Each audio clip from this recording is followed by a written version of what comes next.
Hello everyone, welcome to episode 2 of Christian Jobs Meets. Today I'm joined by Eamonn. Eamonn, could you just explain where you work and what job you do there? Hi everyone, thanks for having me. It's good to be here. My name is Eamon, as Joe said. I'm from Oldham, the place where God lives, and I work as a radio producer and presenter, is my official title, for an organisation called Good News Broadcasting. Yeah, great. And so what do Good News Broadcasting do? Who are they? So, Good News Broadcasting, our kind of tagline is that we teach the Bible through media.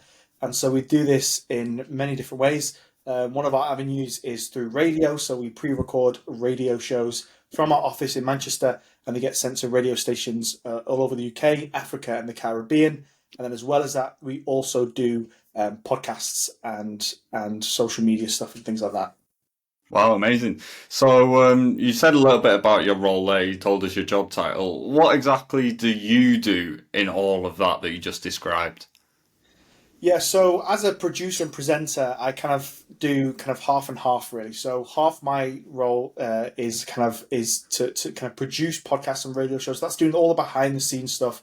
So I handle one of the radio shows called Bible Focus, and so Hmm. my role in the producer element is to book speakers to kind of come on and do that show, to edit the show, to upload the show, Hmm. make it all nice, clean it up, and everything like that. And then same thing with the podcasts. I'm doing all the behind the scenes stuff in terms of editing and putting it all together and whatnot. And then in terms of presenting, I do again with the radio show. I present usually 1 week in a month. So I do the Bible teaching 1 week in a month, and then on the podcast, obviously, I present those podcasts as well. So it's kind of a lot of the behind the scenes stuff as well as kind of front and center doing the actual Bible teaching itself. Yeah, great. And so how long have you been in that particular role? I've not been in this role that long, really, since October 1st, 2023 is, I think, is the first day that I started. And so I've been there less than a year, really. Yeah, that's great. And so you've been there, what, 6 months, something like that? Have you seen the organisation change much since you started? Has your role changed at all since you began working there? Yeah, well, I think really from the start, the organisation is quite small, and so kind of they're just doing the same things again and again and again, and that was working for them. It was all going well. But one of the things I kind of suggested really was to kind of implement social media a lot more. Hmm. So kind of take the podcast and programs, radio stuff we're doing, and then kind of make some bite-sized content, stick that on Instagram, TikTok, and stuff. So part of my role is kind of molded into kind of looking after that side as well. So I do Hmm. kind of a lot of the overseeing the TikTok and the Instagram and whatever else. And Hmm. so kind of we're pushing new avenues really because that's something that they haven't really done before that Hmm. much in terms of videos and social media content. And so that's something that's kind of shifted over the past couple of months. We've only really started it in the new year. So it's only in the past kind of 3, 4 months that we started to do that. And so part of, yeah, so the organization shifted into doing that stuff, and then my role has shifted into kind of overseeing that stuff as well as a lot of the podcasts and radio programs as well. Yeah, ace. So it sounds like you do a bit of everything. Podcast, radio, Literally, yeah. editing, marketing, all of it. That's good. So, are any of those elements, obviously you just described there lots of different elements of your role. Are they things that you knew that you wanted to do from a young age, or are these desires that have grown in you since you became a little bit older? Yeah, it's a good question. And I think to be honest with you, grown up, excuse me, grown up, I never really wanted to do it. I never had any interest in like media and all that type of stuff. It wasn't really like a thing. But we really just started in church, being part of a local church, getting stuck into a local church. There came a point where myself and my friend Warner in the church, we started a podcast, and this was Hmm. quite a number of years ago. And we just saw a need really for there was something going around within the church world, not worth getting into, but basically, and we wanted to create a podcast to speak on that issue and look at it from a biblical perspective. And so we started a podcast, and we did it for 3 years or so, and that's kind of where a passion really developed of wanting to teach the Bible and wanting it to bring it down to a very simple level for normal people. That's what I say all the time because normal people don't have hours and hours and hours to kind of spend in commentaries and looking at Greek and Hebrew and all this type of stuff. They've got busy lives, kids and jobs and whatever else. And so part of what my passion I developed by doing this podcast was kind of bringing these big, complicated ideas and trying to boil them down into really simple, um, biblical bits. Bits Hmm. of teaching you can kind of deliver to people in order to kind of help them understand things, and so don't feel like they have to kind of just go, that's above my pay grade, I'm just going to leave that. You can actually understand it for themselves. And so that's kind of how that passion developed. And so it's something that's relatively recent, really. And obviously, Hmm. podcast is a great platform in that. Podcasts and radio shows are basically the same thing, really. So if I can use those terms interchangeably, they mean the same thing.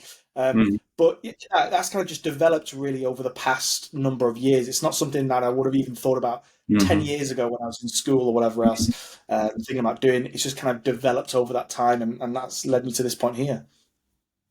Yeah, no, that's interesting. I think, especially for Christians, the act of discernment as to career paths and job progression and that type of thing is really interesting in Yeah. terms of, how God leads people into the careers that they then have. Obviously, you talked a little bit about what started out as a passion project type thing, which then Mm. developed into a full-time employment thing with a different organization.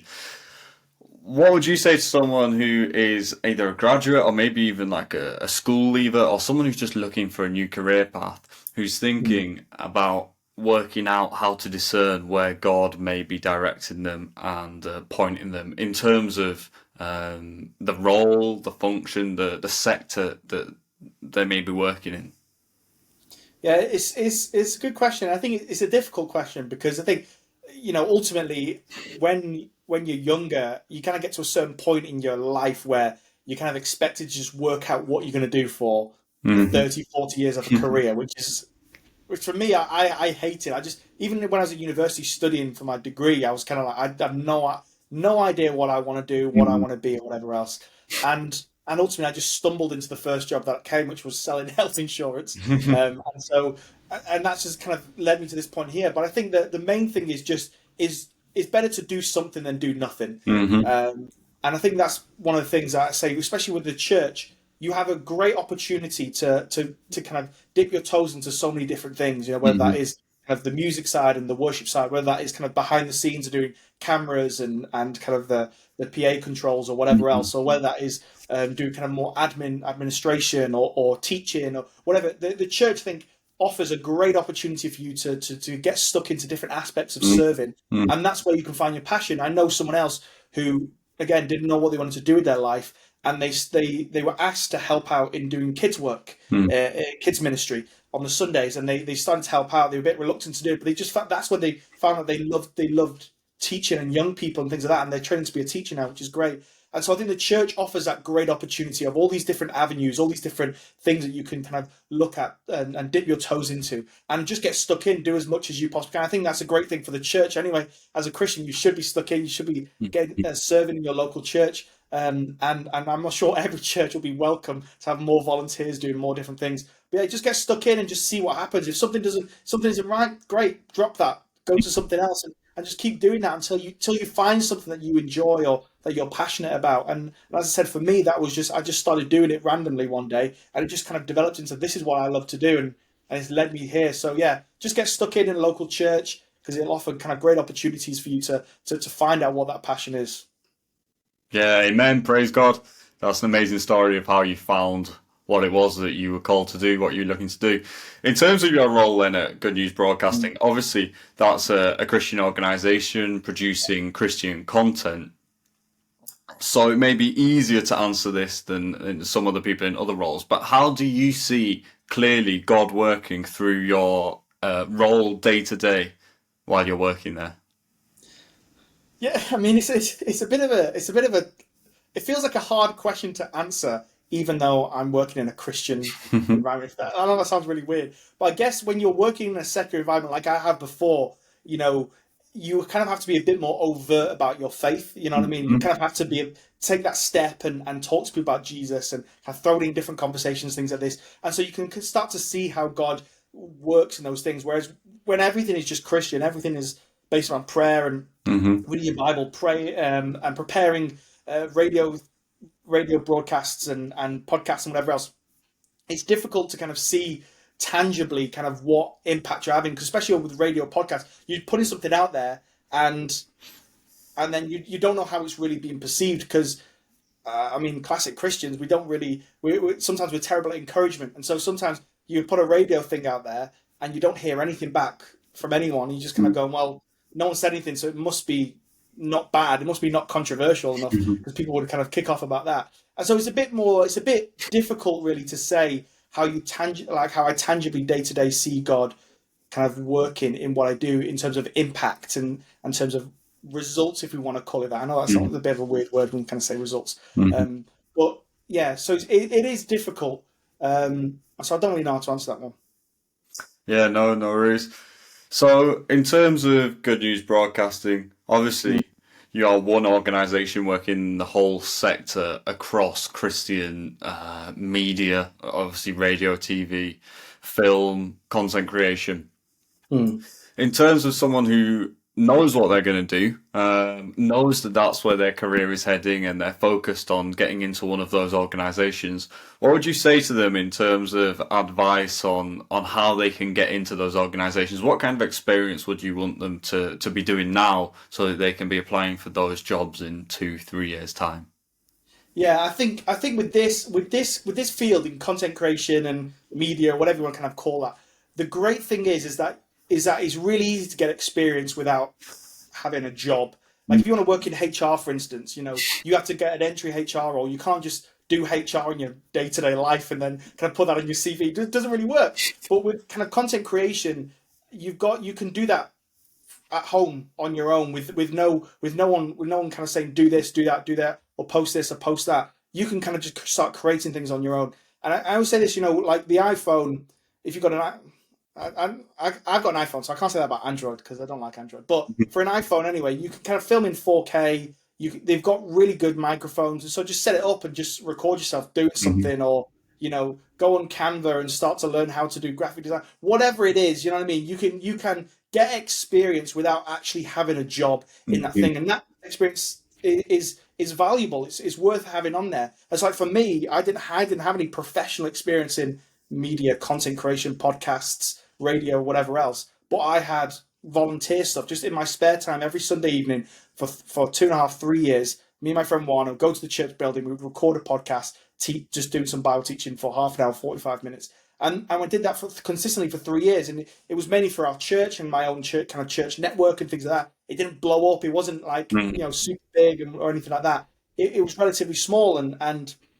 But when I came to the interview, I already had something on the table to kind of say, look, I've done podcasts before, I've done editing, I know the basics of how to do this thing. And so I'm not coming from a complete novice, I'm coming from some foundation that we can kind of build upon. And so I think if you're looking for a job in those kind of fields within the media field, definitely just start doing stuff at home.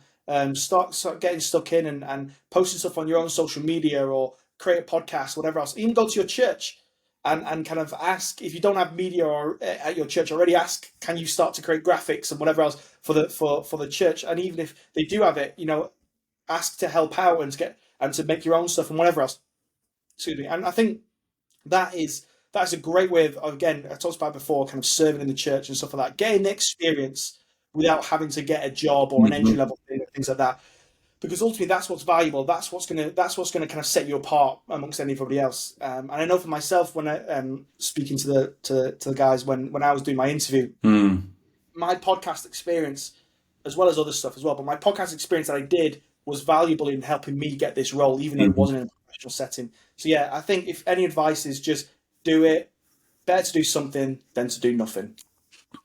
Yeah, no, that's good. That's helpful. And I suppose even if people are creating things and it never does materialize into a job, into a career, if those Mm. things are like your podcast was, Bible focused, Yeah, kingdom focused, uplifting, encouraging to others, then God will use it for whatever He will use it for. Even if it's not that you then go on to be head radio producer at Good News Broadcasting.